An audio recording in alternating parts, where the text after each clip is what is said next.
다소 무거운 소식도 한번 전해 네네. 볼게요. 조은석 특검에서 윤석열 대통령님에 대한 출석을 요구했고 내일이죠. 내일로 네. 조사가 예정돼 있는데 저는 이게 진상 규명을 위한 특검인지 망신주기라는 그렇죠. 정치적 목적을 가지고 하는 특검인지 점점 모르겠다는 생각이 듭니다. 네. 대통령님께서 조사에 당당하게 응하겠다, 협조하겠다라고 밝혔음에도 불구하고 지하 주차장 문을 다 닫았다. 무조건 포토라인에 서라. 네. 이런 식의 일방적 강요를 하는 게 문재인 같은 경우는 단 한 차례 조사도 받지 않고 버티다가 네. 결국 검찰에서 조사도 못하고 사의 뇌물 사건으로 기소를 했거든요. 네.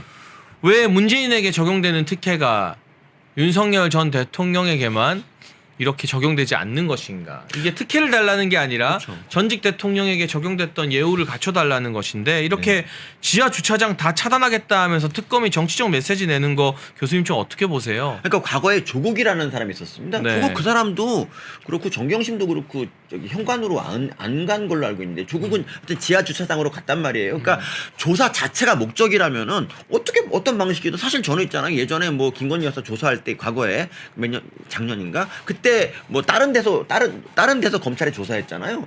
조사할 마음 조사 자체가 중요하다면 뭐 얼마든지 그렇게도 할 수 있는 거죠. 그러니까 물론 이제 특혜라고 할 수 있겠지만 사실 그게 그러니까 지은 죄보다 훨씬 더 많은 그런 뭐 비난 이런 거 그리고 그러니까 대통령에 대한 예의 뭐 이런 거 있잖아. 이런 거를 좀 생각을 해야 되는데 좀 아쉽죠 진짜. 그리고 이게 여전히 윤석열 대통령님을 지지하는 국민들이 적지 않고 네. 지난 대선에서도 김문수 후보가 42%에 가까운 득표를 했잖아요. 네. 그러면 국론 분열이 일어나지 않게 조심조심 신중하게 진상 규명을 해야 되는 거예요. 네. 그런데 이 특검이 어떤 입장을 냈냐면 온 국민이 계엄의 피해자다. 그런데 윤석열 대통령이 사과 한마디 안 했다라면서 비난하는 정치적 메시지를 냈거든요. 이 특검이 시작부터 공정성에 대해서 이렇게 그러니까. 의심을 사면 수사 결과를 낸들 윤석열 대통령님 측이나 국민들이 납득을 할 수 있겠습니까? 그러니까 좀 그러니까 저는 진상 규명과 형사 절차를 위한 특검이라면 네. 윤석열 대통령께서도 당당하게 응해야 한다는 입장이었고 협조를 하겠다고 했는데 시작부터 이렇게 정치적으로 공정하지 못한 모습을 보여주면 앞으로 이 특검이 조사를 하고 추후에 이제 결과를 내는 과정에서 계속해서 국론 분열이 일어날 것 같고 또 다른 갈등의 씨앗이 될 것 같아서 그게 굉장히 걱정이 됩니다, 교수님. 그러니까 좌파들은 정말 잔인합니다. 한 번 딱 물기 시작하면 진짜 끝까지 그냥 작사를 내는 그런 게 좌파라는 걸 보여주는데 뭐 한 이틀 전쯤 있었던 일 중에서 김건희 여사 저기 그 학위 논문, 석사 학위 논문 취소가 있었죠. 그러니까 네. 숙대에서 이걸 취소했는데 사실 그 대학에서 이렇게 논문 취소하는 자체가 되게 드물어요. 왜냐하면 논문 이거 카피킬러로 조사하면 거기서 자유로울 사람이 사실 없거든요. 이번에 김민석 같은 경우도 칭화대 석사 논문 카피캣 돌렸을 때 표절률이 41%인가 나왔다 하더라고요. 그렇죠. 그러니까 근데 그 이제 숙대에서 그 뭐 취소 이유에 대해서 뭐 이제 학문의 뭐 신뢰성 제고 뭐 신뢰성을 위해서 뭐 취소한다 그랬는데 진짜 이유는 그거예요. 민주당이 계속 괴롭히니까 더구나 이제 정권까지 교체됐으니까 이제 더 이상 버틸 수 없는 게 이유잖아요. 그리고 김건희 여사는 사실 그래요. 그러니까 뭐 학계에 있는 사람도 아니고 박사학위, 석사학위 없어도 관계가 없는 사람인데 기어이 쫓아가서 이걸 없앤다?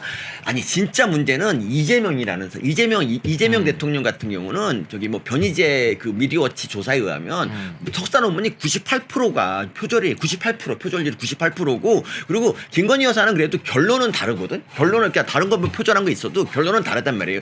논문이라는 거는 어디까지나 새로운 지식을 생성하는 거고 그 새로운 지식은 결론에 나타난단 말이죠. 근데 이재명 같은 경우는 1년 전에 나온 어떤 다른 논문을 그대로 결론까지 그대로 베꼈어요. 그러니까 다른 건 뭐냐면 뭐 이렇게 뭐 할 때 그 사람은 점을 찍었는데 이 이재명 이분은 쉼표를 찍었다. 요 차이 말고는 어떤 차이도 없는데도 불구하고 뭐 가천대 지도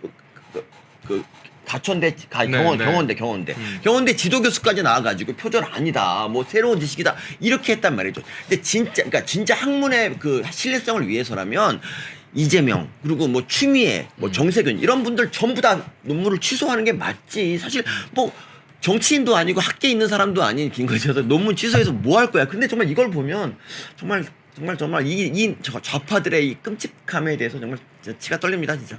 그러니까 오늘 김건희 여사가 아산병원에서 퇴원했다고 하는데요. 그 사진이 찍힌 걸 보니까 휠체어를 타고 있었고요. 네. 딱 봐도 매우 마른 모습이었습니다. 야윈. 그리고 윤석열 대통령께서 직접 그 휠체어를 밀면서 나오는 모습이 사진에 보였는데 특검팀에서 소환의 요청을 해온다면 성실히 응하겠다라고 김건희 여사 변호인 측에서 입장을 낸 것 같습니다.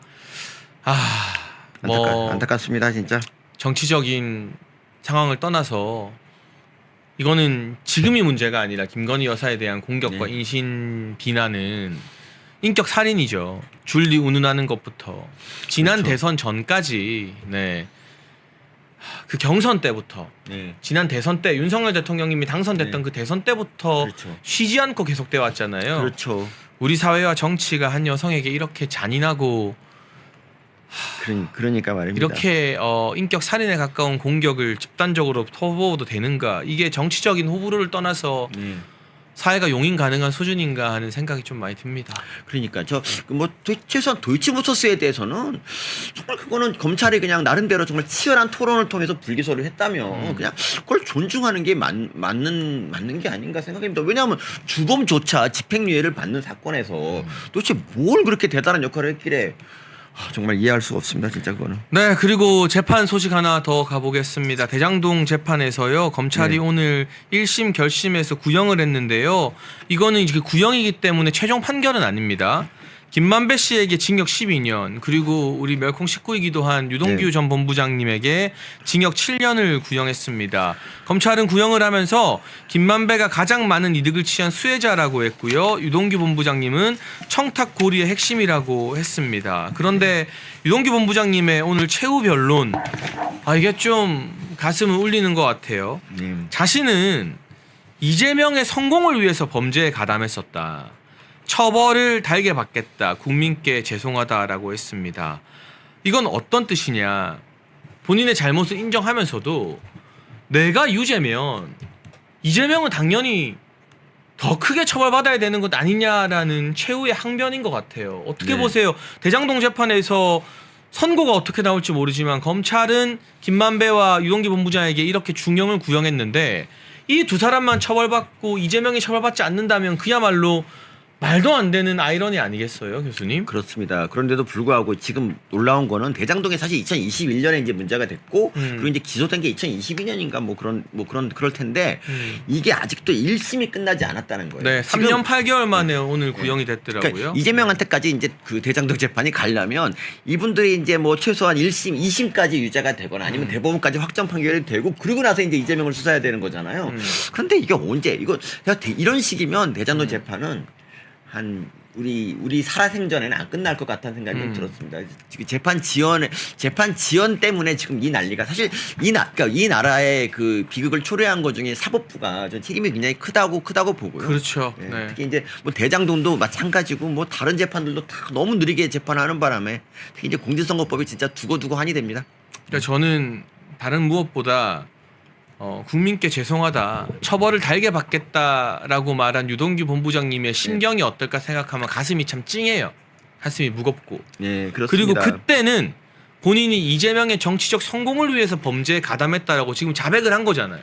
그러면 대북 송금에서 네. 이화영이 시키는 대로 한 사람인 것처럼 대장동에서는 이재명 김만배가 있고 유동규 본부장님은 시키는 대로 한 사람인 거잖아요. 네. 만약 우리나라 법원이 유동규 본부장님을 처벌하려면 공정한 법원이라면 시킨 사람에 대한 처벌이 더 커야 되는 거 아니냐. 그러니까 이재명은 쏙 빠져나가고 유동규 본부장님만 이렇게 처벌받게 된다면 네. 누가 대한민국 법이 공정하다고 말할 수 있겠습니까? 네. 그게 너무 가슴 아픈 현실인 것 같아요, 교수님. 맞습니다, 진짜. 그래서 지금 보면 이제 이제 유동규 씨하고 뭐 정진상, 김용이나 뭐 김만배하고 완전히 좀 다른 길을 걸었지 않습니까? 근데 결국 이제 사태가 이렇게 되고 나니까 이제 결국 이제 정진상, 김용 이쪽은 이제 뭐 죄를 뭐 선고를 어떻게 될지 모르죠. 선고를 네. 어떻게 받더라도 뭐 사면될 수도 있다 이런 생각이 들고 유동규 본부장님이 진짜 좀 어떻게 좀 우리가 좀 지켜드려야 될 것 같은 느낌도 막 들더라고요. 그러니까 어쨌든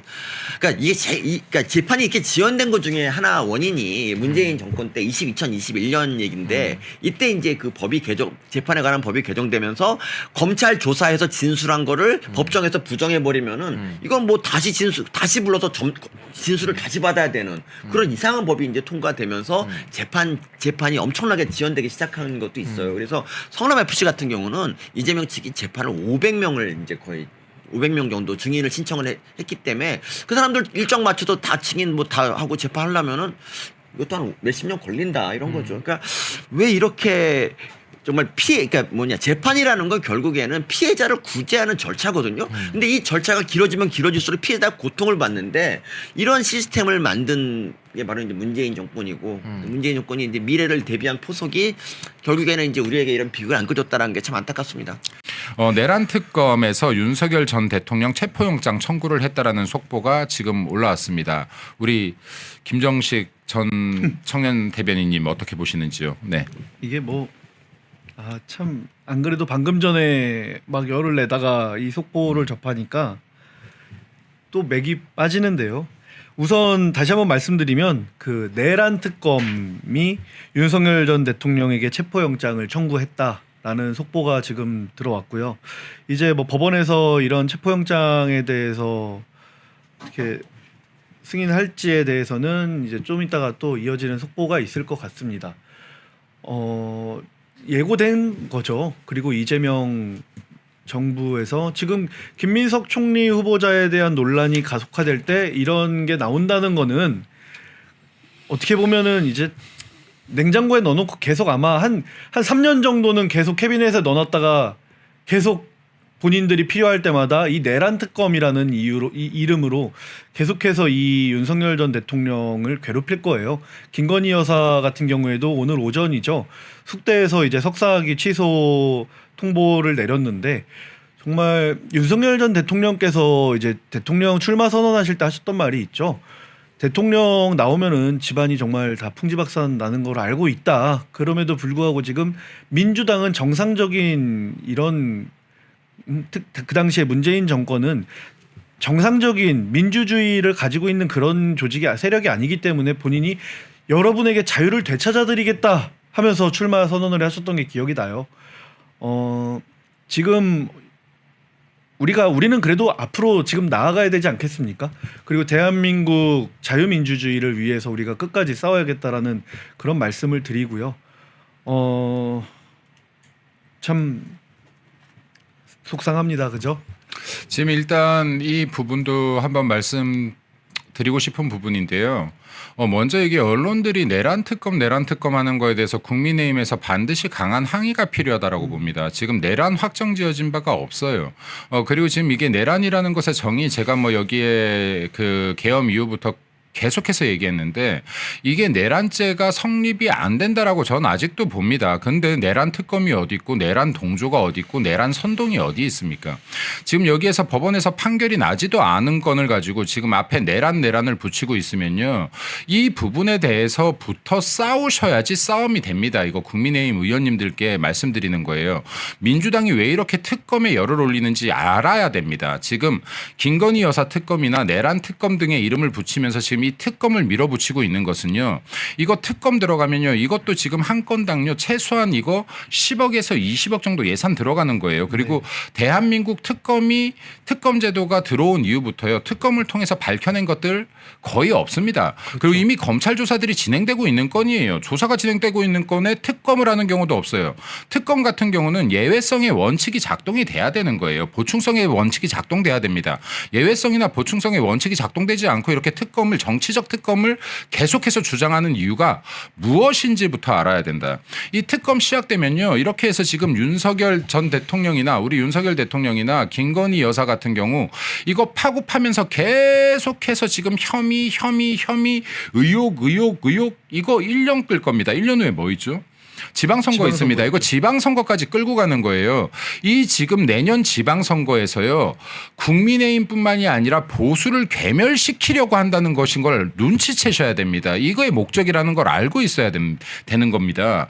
예를 들어서요. 지금 이거 특검이 들어가고 나서 계속해서 지금 이제 김건희 여사나 여기 지금 윤석열 대통령을 악마시키기 시작하면요. 여기에서 지금 이제 보수 괴멸이 정말로 시작되는 거고요. 내년에 진짜로 제가 이거 예언 하나 할까요? 이런 형태로 가면서 국민의힘이 이거 제대로 막지 못하면요. 지지난 지방선거에서 경기도의원 6명 당선됐습니다. 6명이 당선됐어요. 정말로 괴멸이었어요. 여기에 도의원 거의 다 90%를 진짜 민주당이 차지했고요. 네. 여기 지자체장도 마찬가지예요. 자, 내년 지방선거에서요. 이런 일이 발생하면요. 이제 입법부, 행정부, 사법부뿐만이 아니라요. 지방 정치까지도 다 민주당이 장악하는 겁니다. 이제 보수가 없는 겁니다. 그렇죠. 보수가 괴멸되는 거예요. 이거 사실은요. 국민의힘에서 지금 계속해서 탄핵의 강을 건너야 된다. 계엄의 강을 건너야 된다는데요. 그게 아니라 지금 이런 거에서 싸워내야 되는 겁니다. 특검부터 막았어야 되는 거예요. 특검을 막아야 되는 거예요. 이거 특검 막지 않고서는요. 진짜로 이제 힘든 싸움이 시작되는 겁니다. 자, 지금도요. 이런 내란 특검 얘기하면요. 국회의원들 지금 위축돼 가지고 야, 말 잘못하면 안 되지. 말 잘못하면 안 되지. 이게 아니라요. 왜 아무 때나 내란이라는 말을 갖다 붙이고 있는지부터 싸워야 되는 거예요. 이거 제대로 싸우지 못하면요. 민주당이 원하는 대로 지금 1년 동안 질질 끌려가다가 지방선거 참패하고 보수 괴멸로 연결된다는 거 인지해야 됩니다. 네. 아까 그 김민석 총리 청문회 때 배준영 의원이 질의를 하다가 광주 사태라고 광주 민주화 운동을 광주 사태라고 이렇게 표현을 잠깐 했어요. 그래서 정정을 본인이 했는데 거기에 있어서 민주당 의원들이 아주 강력하게 그 순간 그 찰나의 순간을 놓치지 않고 광주 사태라니요. 이런 식으로 지적을 하더라고요. 근데 국민의힘 의원들 같은 경우에는 이 내란이라는 말이 사실 여러분들도 다 아시다시피 탄핵 과정에서도 내란이라는 게 빠졌고 지금 혐의가 아직 확정된 것도 아니고 그런데도 불구하고 계속 내란 하는데도 국민의힘 의원들은 지금 다 가만히 있지 그걸 듣고 있지 않습니까? 여기에서부터 이 보수 정당이 보수 진영 자유우파 진영이 이만큼 후퇴해온 건 이 수십 년 동안 이렇게 반복되어 온 역사라고 생각을 하거든요. 방금 전에 대변인님께서 말씀해 주셨다시피 야 이제 입법 사법 행정이 다 민주당 좌파 진영에게 장악당했다라고 땅을 치고 계시지만 여러분 대한민국은 지방 분권 국가잖아요. 그러니까는 지방에도 이게 나름의 그런 게 다 있단 말이에요. 근데 이제 내년에 그 지방선거까지 참패하게 되면은 2018년도 지방선거 때였죠. 그때가 거의 대구 경북을 제외하고 다 전패를 했던 그런 지방선거거든요. 그런데 윤석열 대통령이 당선되고 그 다음에 바로 전승을 해버립니다. 거의. 지금 그래서 지방의회가 여러분 무시를 할 수가 없는 게요. 지방의회 의원들만 해도 거의 3,000명, 4,000명 가까이 되거든요. 이런 사람들이 전부 다 지금은 거의 대부분이 국민의힘이 약간 우세한 숫자를 보유하고 있어요. 근데 이게 다 민주당으로 넘어간다? 그럼 그 다음에 있는 총선 모든 지방 뿌리 권력 자체가 다 넘어가는 겁니다. 이제 그 순간. 그럼 그때 이제 정말 보수는 이젠 정말 돌이키기가 정말 힘들겠구나. 괴멸이구나. 라고 표현을 할 수 있는 그런 상황에 접어들 텐데요. 이런 거를 막기 위해서는 국민의힘이 지금 정신을 차려야 된다는 거. 무엇으로 싸울 것인지 지금 계속 아직까지도 내부 분란만 있지 않습니까? 참 여기 그리고 제가 이게 참 국회의원들이 아니라 여기 지금 지방 자치단체 지방마다 여기 시도의원들이 있으시거든요. 네. 시도의원님들께 말씀드리고 싶은데 내년에 당선되기 굉장히 힘드실 겁니다. 네, 시의원분들 중에서 가번을 받으신 분들은 당선될 수 있을 거예요. 네, 근데 시의원 중에서 나번 받으면 당선되기 굉장히 힘들 거고요. 도의원분들은 당선되기가 그냥 힘들 거예요. 도의원 당선되려면 국회의원 당선되는 것만큼 힘들 겁니다. 네. 자, 그래서요 지금부터 도의원, 시의원분들께서는 정말로 지역관리 철저하게 하셔야 됩니다. 그리고 지금 민주당이 시도의원들 훨씬 더 처절하게 뛰시죠. 지금 국민의힘 시도의원분들께서 내년 선거 정말로 쉽지 않다. 이건 공천받는다가 중요한 게 아니라 공천받아도 당선이 되지 못한다라는 생각으로 정말 밤낮 없이 뛰셔야 지방의회라도 지킬 수 있다는 말씀을 좀 제가 드리고 싶습니다. 이 말씀 하나 드리고 싶고요. 그리고 지금 국민의힘에서 계속해서 뭔가를 확장 그리고 화합 그리고 지금 이러한 부분들을 얘기하는데 지금 확장이나 화합 혁신이 아니라요 투쟁이어야 됩니다. 투쟁이어야 돼요. 그리고 지금 이제 이것이 왜 계속 싸우라고 하냐? 싸우지 않으면 지킬 방법이 없습니다. 그리고 아까 여기 우리 김정식 전 청년 대변인 말씀하셨지만은 지금 이거 한동훈 등 양 12명이 반대표를 던지지 않았다면요. 이거 찬성표를 던지지 않았다면 탄핵 소추 자체가 없었을 그렇죠. 거예요. 네. 탄핵 소추가 되었기 때문에 탄핵까지도 가고 있는 거거든요. 이것을 마치 지금 보수를 지켰던 사람들인 양 지금 떠들고 있는 양심 없는 사람들이 있는데 이러한 부분들에 대해서도 지금 명확한 구분을 해야 됩니다. 과연 어떤 자들이 지금 보수를 진짜 개멸시키고 뻔뻔한 얼굴을 들이밀고 있는지 여러분들 결코 잊으셔서 안 됩니다. 이게 지금 내부의 적이 가장 무섭습니다. 화합하고 누구를 안을지를 생각해야 될 때가 아니라 누구를 솎아내야 될지를 생각해야 될 때다. 누구를 솎아내야 되는지를 알 때 보수가 다시 한번 일어설 기회라도 올 것이다. 예를 들어서요.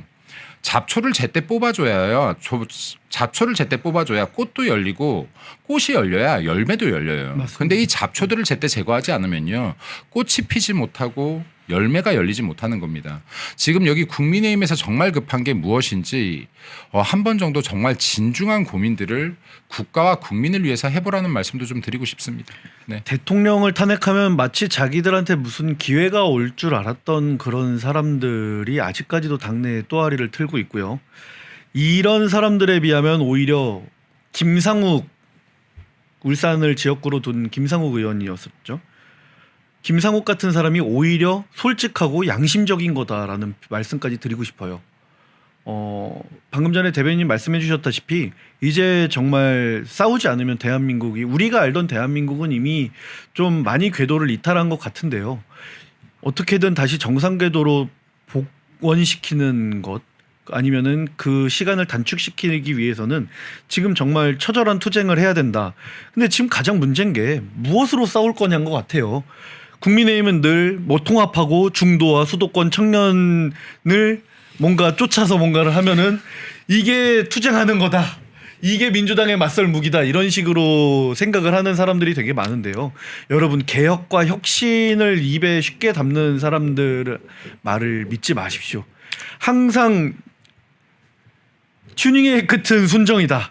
우리가 우리의 이념과 가치가 무엇인지를 확실하게 맥을 짚어서 그거를 현재 시점에 맞게 리뉴얼하는 게 그게 혁신인 거고 그게 개혁인 거지. 마치 우리가 그동안 몰랐던 어떤 이념과 어떤 가치 체계가 있는 것처럼 여러분을 현혹하고 여러분을 막 구박까지 하고 이런 사람들이 많더라고요. 그런 사람들은요. 결국에는 개혁신당 보십시오.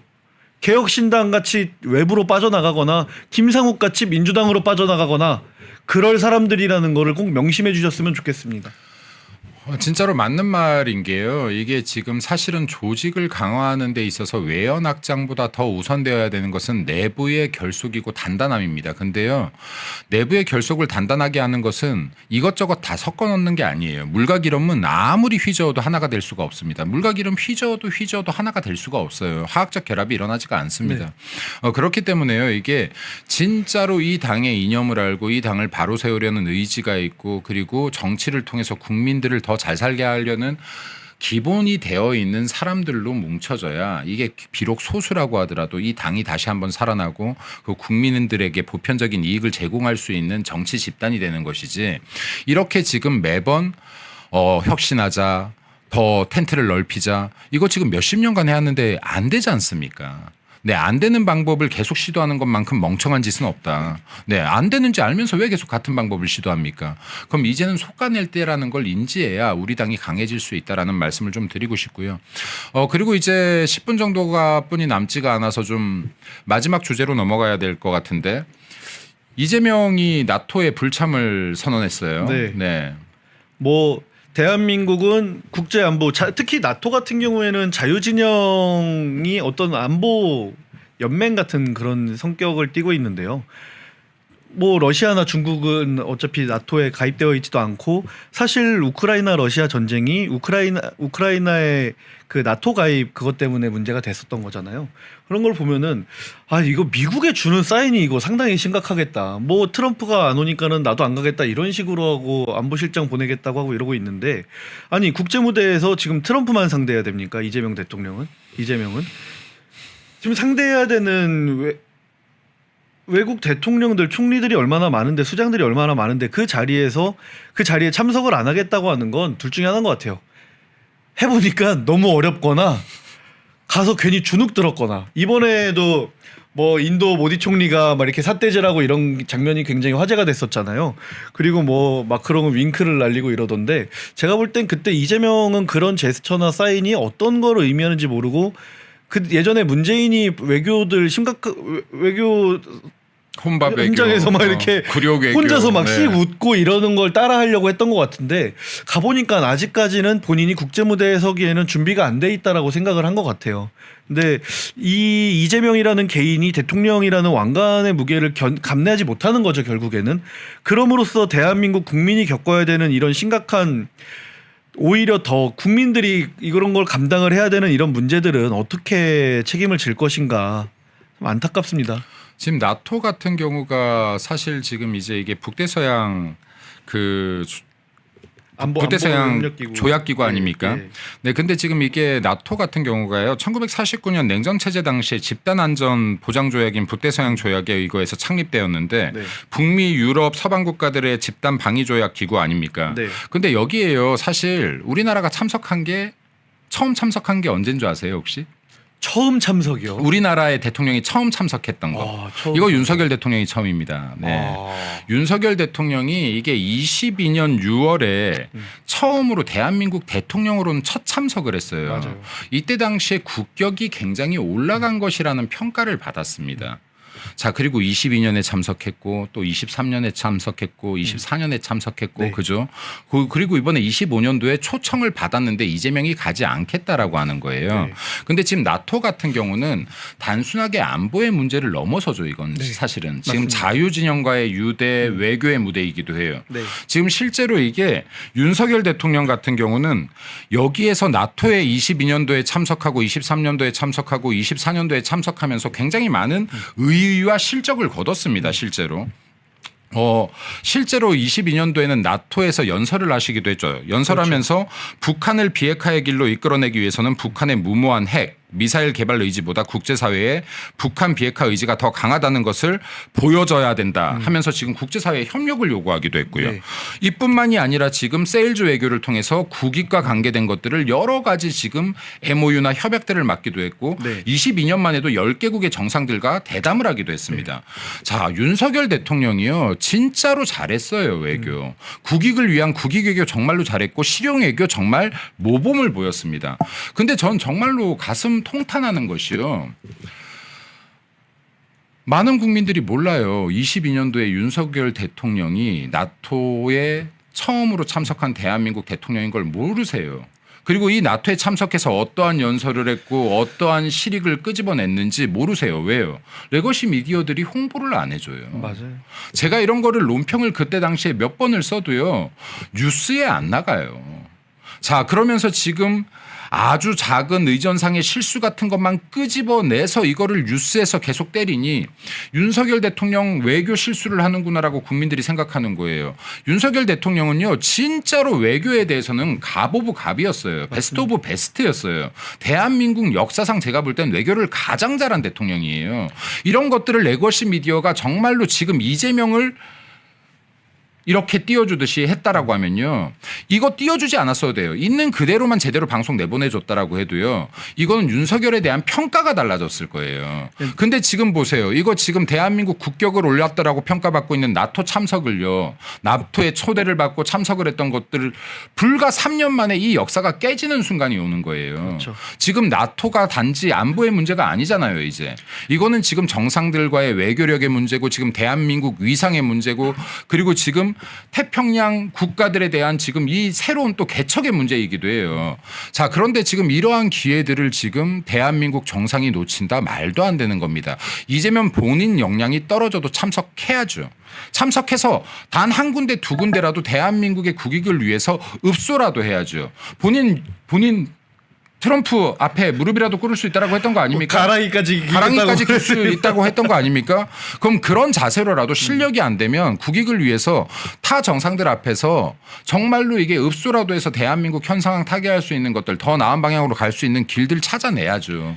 여기 대통령이 야 이거 한번 나가보니까 만만치 않은데 혹시 이 원인이 됐든 아니면 지금 야 이번에도 트럼프 못 만나고 오면 또 욕만 먹을 텐데 이런 불안감이 됐든 다 차지하고 이것이 보편적으로 장기적으로 봤을 때 국익에 도움이 될 수 있겠구나. 우리나라가 지금 세계 여러 정상들과 만날 수 있는 자리인데 이 기회를 내가 놓쳐서는 안 되겠구나라는 생각으로 이건 참석해야죠. 이거 국민의힘에서도요. 나토 참석하라고 이것은 더 압박을 넣어야 되는 겁니다. 우선 네, 그리고 이게요. 국민들께서 정상적인 평가를 해 주시기 바래요. 여기에 윤석열 대통령을 감정적으로 지금 내란몰이할 것이 아니라 윤석열 대통령의 수많은 업적 중에서 외교 업적이 있고 그중에서 나토 참석 업적이 있습니다. 이런 부분들에 대해서 왜 레거시 미디어들은 제대로 알리지 않고 지금 이재명 이번에 갔다 온 것들도 지금 뭐 칭찬 대잔치 아닙니까 이거? 칭찬할 게 없는데 칭찬을 어거지로라도 만들어서 지금 해주고 있는 형국인데 이러한 부분에 대해서도 지금 레거시 미디어들이 방향성을 좀 제대로 잡을 수 있게끔 국민의힘에서 이런 부분에 대한 지금 부분도 좀 싸워라. 강력하게 싸워라는 말씀 좀 드리고 싶습니다. 네. 그러니까 나토 아까 제가 웃긴 댓글을 하나 봤는데 어떤 분께서 나토 갔다가 관타나모 행이라서 무서워서 못 간다 이런 말씀을 해주신 분이 계신데요. 우선 나토 같은 경우에는 이제 북대서양 협력 기구잖아요. 근데 이제 그 주변에 주변 국가들 뭐 일본이라던가 대한민국이라던가 글로벌 파트너 협력 국가들을 이렇게 우리가 초청을 나토에서 해요. 근데 그때 윤석열 대통령이 이제 최초로 우리 대한민국에서는 최초로 파트너로서 가서 연설까지 하는 그런 과정 속에서 폴란드에도 무기 수출을 하게 되고 인도네시아, 호주 정말 자유 서방 선진국들과 어깨를 나란히 하면서 대한민국의 이런 무기 수출 시스템을 몇 단계는 업그레이드를 해놓은 그런 과거인 거거든요. 근데 이게 3년 만에 정말 깨진다는 건 진짜 답답하고 참 이런 상황에 우리가 또 이것도 잠깐 언급을 해야 될 것 같은데 육군 방위 출신, 그러니까 예비역 일병 출신 국방부 장관이 이제 창군 이래 최초로 그렇게 생긴다. 아, 창군 이래는 아니겠네요. 왜냐면은 예전에 이제 건국 초기에는 그 당시에는 군인 장군 장성 출신 국방부 장관분들이 그때는 없었을 때이기 때문에 되게 젊은 분들이 국방부 장관을 하셨었죠. 이게 60만 국군을 대표할 수 있는 상황일까? 지금 이재명 내각 발표를 하면서 뭐 내란 뭐 이런 거에 대해서 잘 조치를 할 수 있는 그런 인사다 이렇게 자평을 하던데 오직 국내에만 이렇게 포커스를 맞춰서 사실 많은 전문가들이 한반도 천동설이라고 하잖아요. 민주당이 하는 행태, 좌파들이 하는 행태는 마치 대한민국 한반도를 중심으로 전 세계가 움직이는 것처럼 행동한다. 사실 지금 중국의 영향력 확대, 이런 서해 바다에 있는 불법 시설물, 북한이랑 러시아의 밀착 이런 상황에서 아무리 뭐 물론 뭐 예비역 방위 다녀오신 분들에 대해서 무시하는 건 아니지만 어쨌든 군대라는 조직 안에서 대한민국이 안보라든가 이런 걸 중요하게 생각할 때 어떤 체계 하에서 그리고 이게 그 장군 출신들이 사실 국방부 장관의 그 비서가 있을 거 아니에요. 그 사람도 장성이거든요. 그 사람은 또 예비역 병장도 아니야. 예비역 일병한테 이제 그런 걸 해야 되는 그런 어떻게 보면 수모 아닌 수모를 겪게 될 텐데요. 이게 참 나토도 그렇고 이런 대한민국 안보 상황 이런 게 우려되는 거는 좌파들은 이런 게 우려가 안 되나 봅니다. 지금 이제 이 부분도 방금 잘 지적했지만요. 잠깐 뭐 이렇게 국방부 장관 이 후보에 대한 부분으로 좀 넘어가 보면 여기에 있는 저나 그리고 김정식 전 청년 대변인이나 둘 다 장교 출신이거든요.